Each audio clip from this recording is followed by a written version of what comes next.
এই ভিড় করতে গিয়ে অন্যান্য রোগী তাদের যারা মানুষ আছেন বা তাদের জন্য যে প্রয়োজনীয় যে ব্যবস্থাগুলি দরকার সেজন্য তাদেরকে দেখতে যারা যাবেন বা তাদের কাজে লাগবে যে বিষয়গুলো সেটা বিঘ্ন ঘটছে।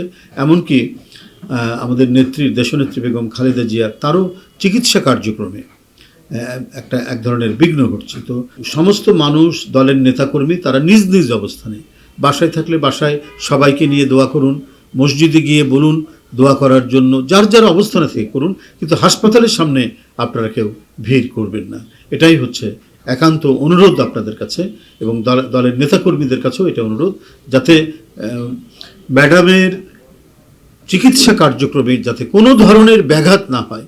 এটা তো আমাদের সকলের দায়িত্ব দেখা, সেটা নিশ্চয়ই আমাদের নেতাকর্মীরা দেখবেন এবং উৎসুক জনগণ সেখানে যাচ্ছেন, তারাও সেই বিষয়টা সহজতর করবেন যাতে সেখানে কোনো ধরনের ভিড় বা যাতায়াতের কোনো ধরনের অসুবিধা না হয়। আমি আবারও বলছি, তারা নিজ নিজ অবস্থানে থেকে দোয়া করবেন এবং সবাইকে বলবেন দোয়া করার জন্য। গতকাল থেকেই বারবার বলছি এবং তার পরিবারের পক্ষ থেকে স্বয়ং ভারপ্রাপ্ত চেয়ারম্যান জনাব তারেক রহমান আমাকে টেলিফোন করে জানিয়েছেন যে তাদের যে নেত্রীর প্রতি যে শ্রদ্ধা এবং নেত্রীর প্রতি তাদের যে আবেগ, সেটাকে নিঃসন্দেহে আমরা শ্রদ্ধা করি। সেটারই ফলশ্রুতি হচ্ছে হাসপাতালের কাছে উৎসুক জনতা সেখানে ভিড় করছে।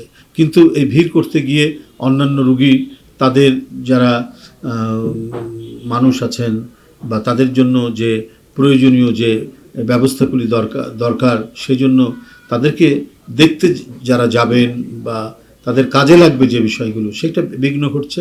এমনকি আমাদের দেশনেত্রী বেগম খালেদা জিয়া তারও চিকিৎসা কার্যক্রমে এক ধরনের বিঘ্ন ঘটছে। তো কি বুঝলেন ভাই? অনলি যেটাই চাই। ওই এলাকাটা যদি মোটামুটিভাবে ভিড় কম থাকে, শান্তিপূর্ণ থাকে, তাহলে চিকিৎসকবৃন্দের, কারণ তাদেরও তো যাতায়াতের ব্যাপার আছে, হ্যাঁ, তো অনেক চিকিৎসক যাচ্ছেন আসছেন, যার যখন ডিউটি সেইভাবে কর্তব্য পালন করছেন। কর্তব্য পালনে যাতে কোনো ধরনের বিঘ্ন না ঘটে, কোনো ধরনের বাধা সৃষ্টি না হয়, এই কারণে আমরা বলে আসছি এবং ভারপ্রাপ্ত চেয়ারম্যানও আমাকে বলেছেন আপনাদের মাধ্যমে আমরা যেন আমাদের সকলকে যেন আমরা অবহিত করতে পারি, সেই বিষয়টি আমরা গতকাল থেকে অবহিত করে যাচ্ছি। আমরা প্রেস স্টেটমেন্ট দিয়েছি, আবারও আজকে আপনাদের সামনে বলছি, যারা সেখানে অবস্থান করছেন, ভিড় করছেন, হ্যাঁ, উৎসুক জনতারা যারা সেখানে দাঁড়িয়ে আছেন এবং তাদের এই ভিড় করার কারণে হাসপাতালের স্বাভাবিক কার্যক্রমে অনেক বাধা তৈরি হচ্ছে, হ্যাঁ, বিঘ্ন হচ্ছে। তো এইটা করা উচিত হবে না। এই জন্য বলছি যে সমস্ত মানুষ, দলের নেতাকর্মী তারা নিজ নিজ অবস্থানে, বাসায় থাকলে বাসায় সবাইকে নিয়ে দোয়া করুন, মসজিদে গিয়ে বলুন দোয়া করার জন্য, যার যার অবস্থানে থেকে করুন, কিন্তু হাসপাতালের সামনে আপনারা কেউ ভিড় করবেন না।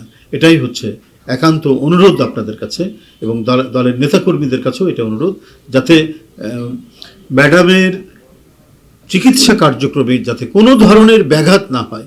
এটা তো আমাদের সকলের দায়িত্ব দেখা, সেটা নিশ্চয়ই আমাদের নেতাকর্মীরা দেখবেন এবং উৎসুক জনগণ সেখানে যাচ্ছেন, তারাও সেই বিষয়টা সহজতর করবেন যাতে সেখানে কোনো ধরনের ভিড় বা যাতায়াতের কোনো ধরনের অসুবিধা না হয়। আমি আবারও বলছি, তারা নিজ নিজ অবস্থানে থেকে দোয়া করবেন এবং সবাইকে বলবেন দোয়া করার জন্য।